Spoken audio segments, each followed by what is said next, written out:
सियावर रामचंद्र की जय। दोनों यानी लोकसभा और राज्यसभा में आज राम मंदिर पर धन्यवाद प्रस्ताव पेश होगा।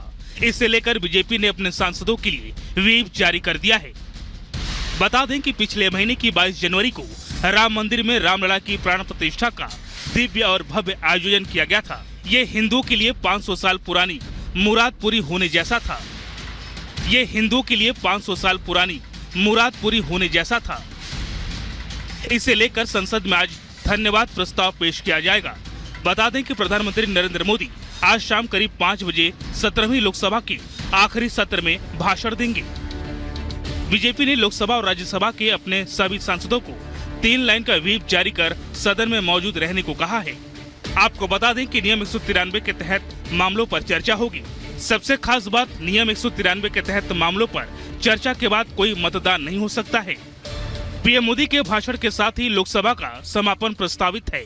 इस भाषण में पीएम मोदी राम मंदिर के साथ देश के अन्य महत्वपूर्ण मुद्दों पर जिक्र कर सकते हैं। इससे पहले बीजेपी शासित गुजरात विधानसभा में बजट सत्र के दौरान उत्तर प्रदेश के अयोध्या में नए मंदिर के निर्माण के लिए प्रधानमंत्री नरेंद्र मोदी की सराहना करने वाला एक प्रस्ताव सर्वसम्मति से पारित किया गया था। मुख्यमंत्री भूपेंद्र पटेल द्वारा पेश किया गया प्रस्ताव सर्वसम्मति से पारित कर दिया गया, क्योंकि बीजेपी विधायकों के अलावा विपक्षी कांग्रेस के सदस्यों के साथ साथ आम आदमी पार्टी के सदस्यों ने भी इसे अपना समर्थन दिया।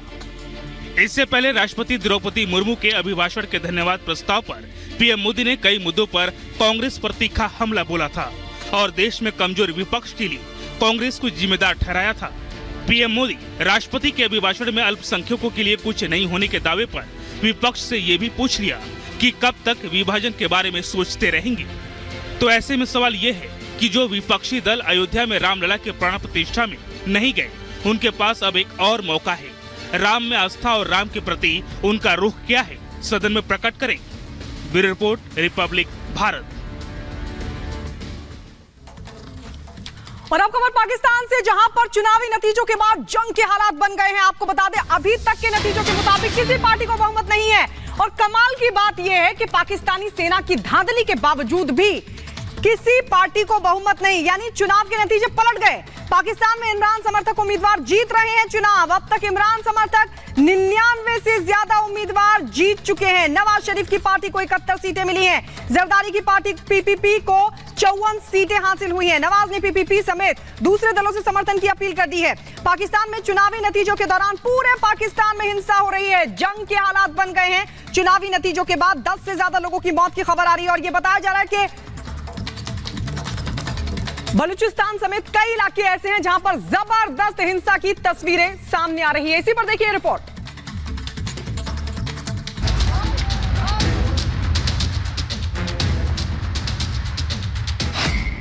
नतीजों का इंतजार, पाकिस्तान में कोहराम। सड़क पर आवाम, पाकिस्तान में त्राहिमाम। सत्ता की लड़ाई, पाकिस्तानी फौज की हार। ये तस्वीर पाकिस्तान के नापाक हरकतों का सबसे बड़ा सबूत है। यहां बैलेट पेपर की खुलेआम लूट हो रही है। वोटों की लुटेरे बिलावल के बिगड़ेल शहजादे हैं, लेकिन चुनाव में फौज की दखल से आवाम नाराज है। पाकिस्तान चुनाव में फौज क्या खेल रही है, ये ठीक कोई नहीं बता रहा। इमरान समर्थित जीतते उम्मीदवार जब हारने लगे तो बवाल शुरू हो गया। लोग पोलिंग बूथ में घुसने लगे। शायद नवाज शरीफ को फौज ने पहले ही जीत का आश्वासन दे दिया था, लेकिन रुझानों ने नवाज समर्थकों की उम्मीदों पर पानी फेर दिया। अब तक के रुझानों में इमरान की पार्टी सबसे बड़ी पार्टी के तौर पर उभर रही है। अब तक के नतीजों के बाद इमरान समर्थक उम्मीदवारों में जबरदस्त उत्साह है। समर्थक सड़क पर उतरकर जश्न मना रहे हैं। इमरान समर्थकों की ये खुशी पाकिस्तानी फौज को रास नहीं आ रही है। सड़क पर जश्न के बीच पाकिस्तानी फौज ने कुछ जगहों पर पोलिंग बूथों पर कब्जा कर लिया। पाकिस्तान चुनाव के पूरे नतीजे अभी भी नहीं आए हैं, लेकिन इतना साफ दिखाई दे रहा है कि फौज के कंधे पर बैठकर नवाज शरीफ का चौथी बार प्रधानमंत्री बनने का ख्वाब अधूरा रह गया। अब तक के रुझानों से इतना तो साफ हो गया है कि पाकिस्तान में इस बार खिचड़ी सरकार बनने जा रही है। वैसे तो पाकिस्तान के इन चुनाव का कोई मतलब नहीं है, लेकिन कुछ खास चेहरों का रिजल्ट देख लीजिए।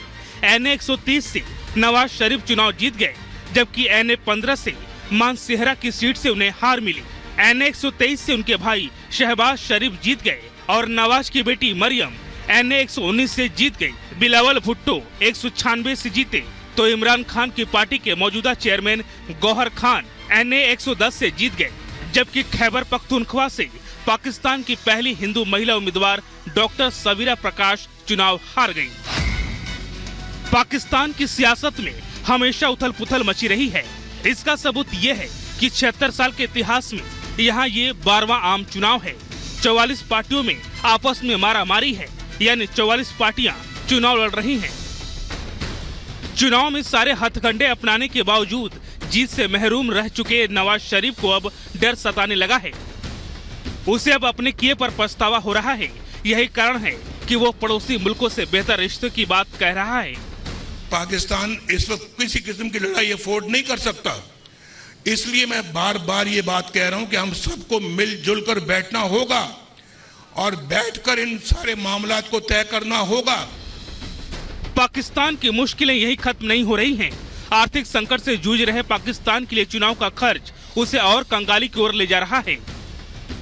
समर्थकों को संबोधित करने के दौरान नवाज शरीफ ने खुद इसका खुलासा किया। उसे इस बात का डर सता रहा है कि अगर किसी कारण से देश में फिर से चुनाव कराना पड़ा तो कर्ज में डूबा पाकिस्तान पूरी तरह से बर्बाद हो जाएगा। सब पार्टियों के मैंडेट का एहतराम करते हैं। जिनको भी मैंडेट मिला है, हम उनको भी दावत देते हैं कि इस जख्मी पाकिस्तान को मुश्किलात से निकालने के लिए आओ, हमारे साथ बैठो। हम सिर्फ और हमारा एजेंडा सिर्फ और सिर्फ एक खुशहाल पाकिस्तान है। पाकिस्तान की आवाम को गरीबी से निजात दिलाने वाले नेता की तलाश है, लेकिन हुक्मरानों और पाकिस्तानी फौज ने उनकी उम्मीदों को पैरों तले रोदने का कोई कसर नहीं छोड़ रही है। पाकिस्तानी फौज अपने मंसूबों को अंजाम देने के लिए जनता की उम्मीदों को चकनाचूर कर दिया है। Bureau report, Republic Bharat.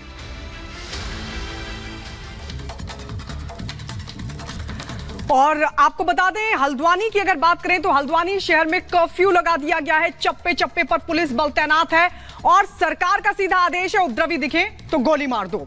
School colleges बंद हैं और इस बीच आपको बड़ी खबर यह भी बता दें कि 6 लोगों की मौत की खबर आ रही है हिंसा में। इस रिपोर्ट में देखिए।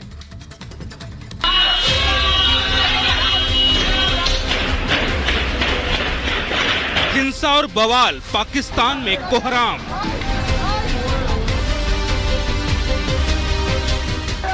सियासी टेंशन, पाक सेना ऑन बैकफुट।